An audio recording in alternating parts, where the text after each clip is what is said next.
Mesdames et messieurs, voici Ant-Man, l'homme fourmi, parce qu'il peut atteindre la taille d'une fourmi s'il le souhaite. Waouh. Ok, si je le présente comme ça, son pouvoir est pas si ouf en fait. Mais sur la ceinture de son costume, il y a un bouton. Ce bouton, c'est ce qu'on appelle le régulateur, et il a un pouvoir de malade. Vas-y, on va cliquer dessus sans plus attendre parce que... Je t'interdis de toucher à ce régulateur.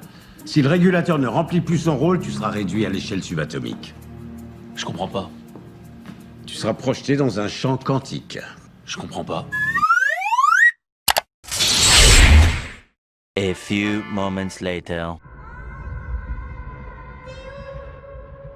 Où suis-je? Quel est cet endroit? Bon, si tu te demandes, c'est quoi cette vidéo chelou sur laquelle j'ai cliqué encore? Bah sache que c'est une vidéo où je me suis donné le défi d'introduire toutes les notions de base de la mécanique quantique en moins de 20 minutes, avec comme support les films Ant-Man. Eh mec, incroyable! Ouais, c'est incroyable, je sais, et encore, c'est que le début parce que cette vidéo aura une suite encore plus folle sur cette même chaîne dans une semaine. Allez, assez parlé, si tu veux comprendre comment un tel personnage a pu être créé, quelle est l'origine de ces visuels magnifiques, ou encore comment fonctionne le code source de la réalité qui nous entoure, bah t'es au bon endroit. Aujourd'hui, spéculation.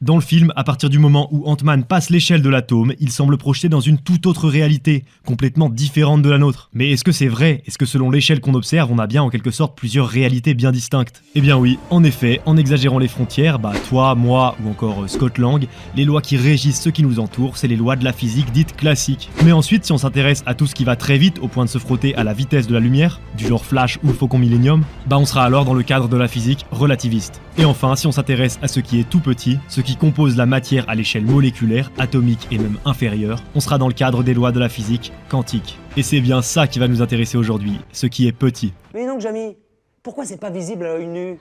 Parce que c'est trop petit. Bon, l'atome, on le connaît bien, mais on peut encore largement zoomer sur lui. Oui, il faut faire un très gros zoom sur le noyau de l'atome. Ok, pas mal, mais faut encore un peu zoomer du coup. Voilà, ce qu'on voit ici dans les protons et les neutrons, on appelle ça des quarks up et des quarks down. Et c'est deux types de particules élémentaires qui sont présents dans tous les noyaux d'atomes. Après, même avec le zoom précédent, bah bien sûr, gravitant autour du noyau, on avait aussi les électrons qui représentent également une particule élémentaire.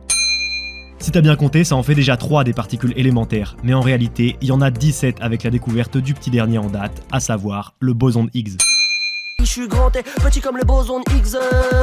Bon, tout ça c'est bien beau et on sera amené à zoomer dans la matière encore plus dans la vidéo qui sortira la semaine prochaine. Mais pour l'instant, maintenant que le contexte est bien posé, il est l'heure de s'attaquer réellement à la mécanique quantique grâce aux connaissances du poteau Hank Pym qui pourra sûrement nous aider. J'ai entamé de longues recherches sur les champs quantiques et la dimension subatomique. Trop cool Hank, tu dois sûrement avoir plein de choses à nous apprendre du coup. Mais tout ce que j'ai découvert, c'est qu'on ne sait rien.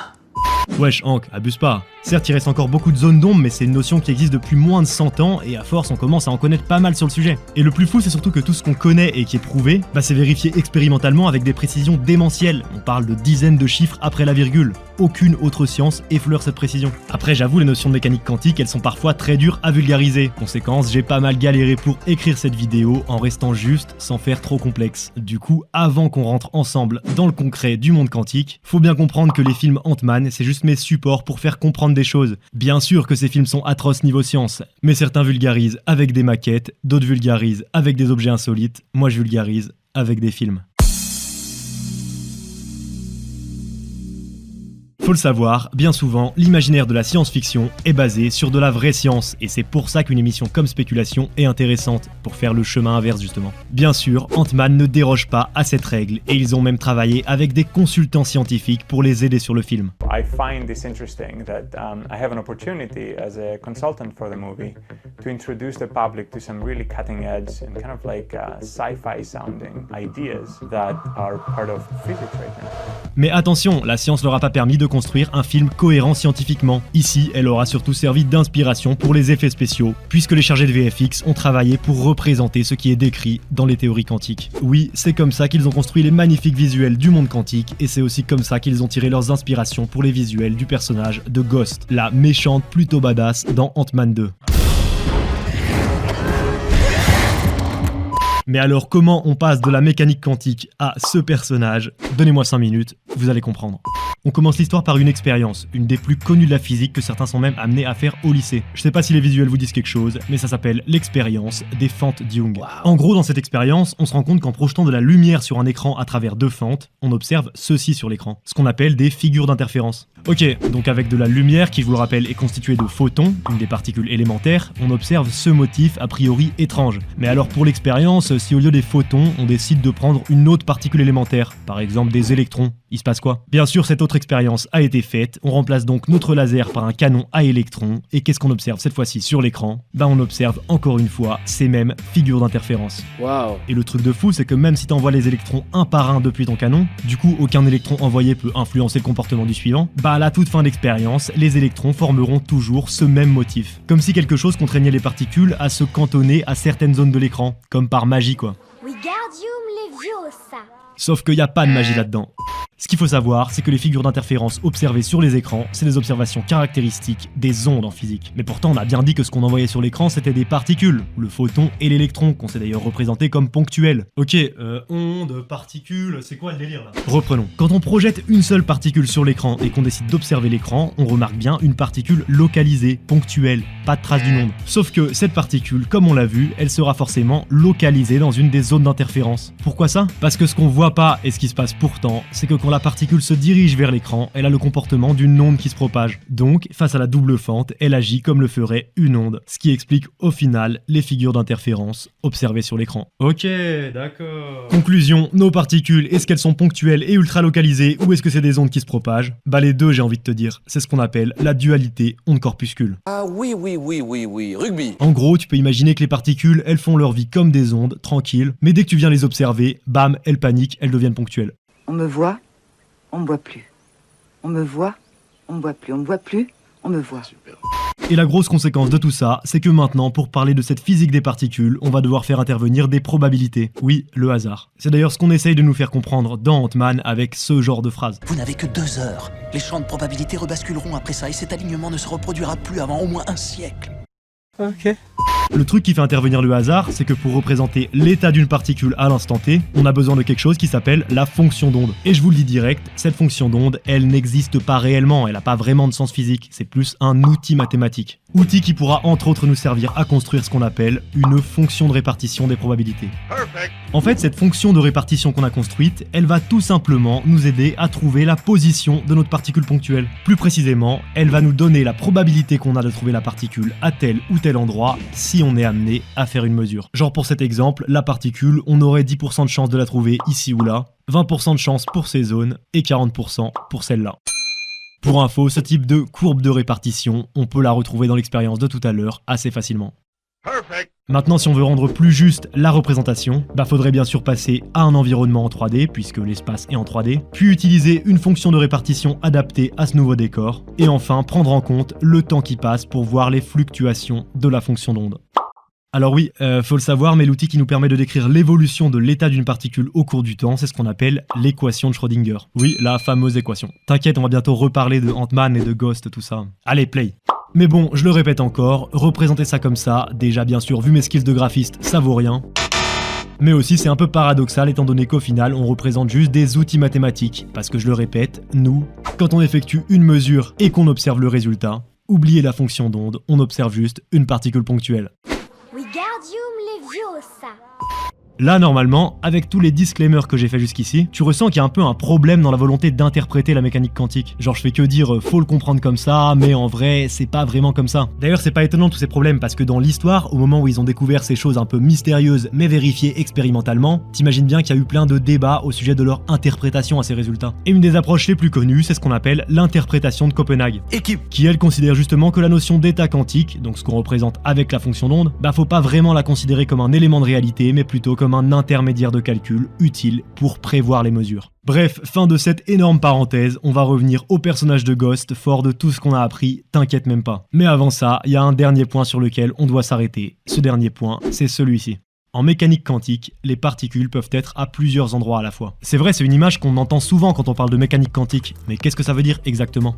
Et bah c'est ce qui traduit le phénomène de superposition quantique, qui dit que les particules quantiques, tant qu'on les observe pas, elles peuvent être dans plusieurs états superposés. En effet, avant de mesurer un système quantique, son état n'existe pas en tant que tel, il n'a pas de sens. Bah ouais, parce qu'au final, son état c'est juste un ensemble de possibilités. Oui, tu te rappelles de l'exemple de tout à l'heure où on a dit que mathématiquement, bah la particule, elle pouvait être ici à 40% de chance, ici à 20% et ici à 10%. Donc d'une certaine manière, avant d'observer ce qui se passe, c'est comme si la particule était dans tous ses états simultanément, dans cette superposition d'états. Alors ça, c'est un truc de dingue! Ouais, bienvenue dans le monde quantique. Et d'ailleurs, à en croire les scientifiques qui ont taffé sur le film Ant-Man 2, c'est bien à partir de ce type d'interprétation qu'on fait sur les particules quantiques qu'ils ont pu tirer leurs inspirations pour le personnage de Ghost et ses visuels. Maintenant, en poussant le bouchon et en suivant cette logique d'inspiration, on pourrait peut-être retrouver au niveau des particules quantiques une réalité qui a inspiré ce pouvoir précis de Ghost. Oui, le pouvoir de passer à travers des obstacles. Effectivement, ça marche, il se trouve qu'une particule quantique peut elle aussi traverser un mur. C'est ce qu'on appelle l'effet tunnel. Alors, rien à voir avec le tunnel quantique que construit Hank Pym. Non, l'effet tunnel, c'est juste une conséquence des propriétés ondulatoires de la matière au niveau microscopique. Pour comprendre ça, partons d'un type d'onde que l'on connaît bien, genre les ondes sonores de type musical. Oui, t'es pas sans savoir que quand une onde arrive sur une paroi, elle est certes en grande partie réfléchie par cette paroi, en partie absorbée par la paroi, et enfin en partie transmise. Ainsi, par analogie ondulatoire, cette propriété s'applique aussi aux particules et il peut arriver parfois à certaines particules de passer à travers un mur. C'est bien ça qu'on appelle l'effet tunnel. Allez maintenant, quitte à pousser notre parallèle foireux jusqu'au bout, le disclaimer arrive. On va se poser la question suivante, en quoi consistent les pouvoirs de Ghost? Avec ce qu'on a vu, on peut dire que à cause de son accident, Ava fonctionne un peu comme une version macroscopique de particules quantiques, qui est donc en proie au phénomène de superposition quantique. Mais grâce au costume de Ghost généreusement fourni par le Shield, elle peut dorénavant maîtriser les propriétés hasardeuses de sa condition en ayant une forme de contrôle sur sa propre fonction d'onde d'une certaine manière. Ceci explique clairement ses pouvoirs principaux. Ils ont conçu une tenue de confinement pour me permettre de maîtriser le phasage. Pour traverser les murs, elle a juste à utiliser la jauge de son costume pour augmenter sa probabilité de tunneling. Et pour apparaître sous forme de plusieurs phases de sorte à déstabiliser l'adversaire, elle a tout simplement à utiliser la jauge de son costume pour avoir une fonction d'onde à peu près équirépartie. Sauf que non. Tu vois tout ce que je viens de dire depuis une minute là? Non. Bon, pas besoin de travailler au CNRS pour comprendre que comparer un être humain à une particule, ça n'a aucun sens. Et oui, malheureusement, les propriétés quantiques et la description qu'on en a faite n'ont strictement aucun sens à notre échelle. On ne peut pas observer de phénomènes quantiques au niveau macroscopique. Pourquoi? Bah à cause de la décohérence quantique. Allez, on se la fait rapidement.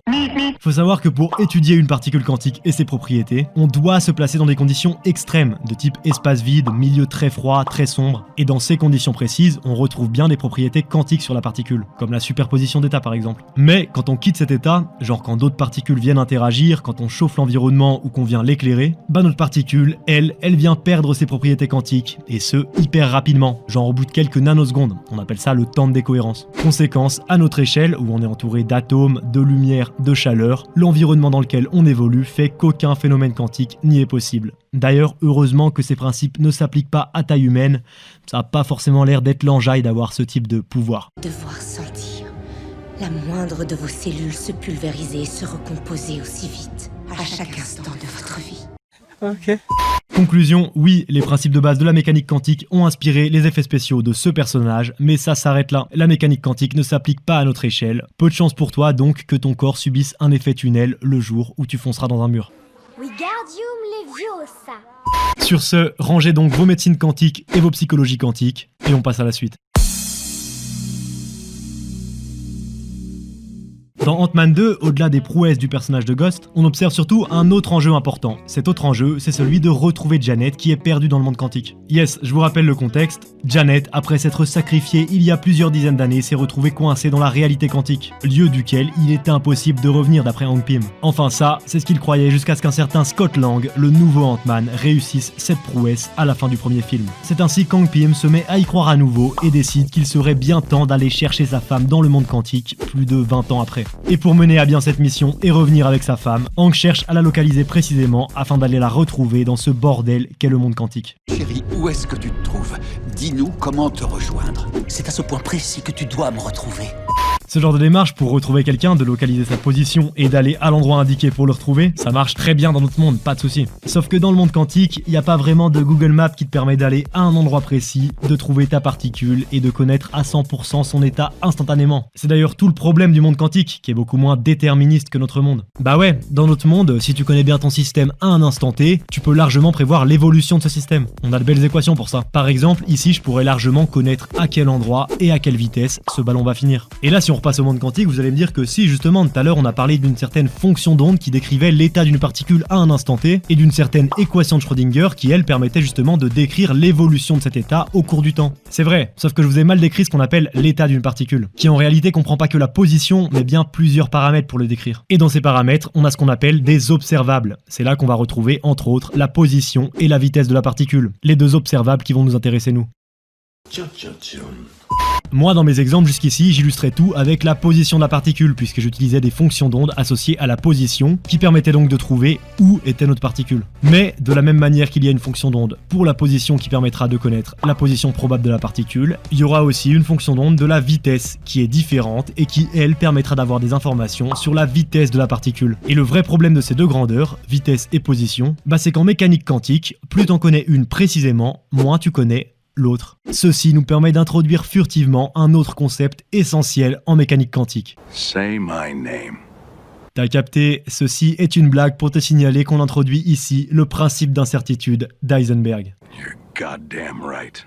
Ce principe d'incertitude d'Heisenberg, c'est une des barrières à la connaissance profonde de l'univers qui nous entoure, qui intervient à cause d'une raison simple. Il est impossible de connaître simultanément et avec précision deux propriétés physiques d'une même particule. Le plus tu connaîtras sa position, le moins sa quantité de mouvement ne pourra être définie. Bref, on se resservira de ce principe fondamental dans la partie 2 de cette vidéo pour amener un autre sujet passionnant, mais pour l'instant, une conséquence immédiate que nous amène ce principe, c'est qu'une particule ne peut pas être à un point précis en mode « je reste ici et je ne bouge plus ». Parce qu'une telle situation voudrait dire qu'on connaît précisément sa position ainsi que sa vitesse, qui serait nulle en l'occurrence ici. Tout ça pour dire que ça paraît compliqué pour notre particule Janet d'attendre bien sagement l'arrivée de la fameuse particule Hank Pym. Rien compris, moi. Bon, au-delà du fait que je viens encore de comparer des êtres humains à des particules pour introduire un concept, il y a encore un problème dans cette histoire de retrouvailles de Janet dans le monde quantique. Et ce problème, c'est ça. Vous avez vécu un enchevêtrement quantique entre les différents états quantiques de vos molécules de Posner. Oui, je l'aurais pas mieux dit.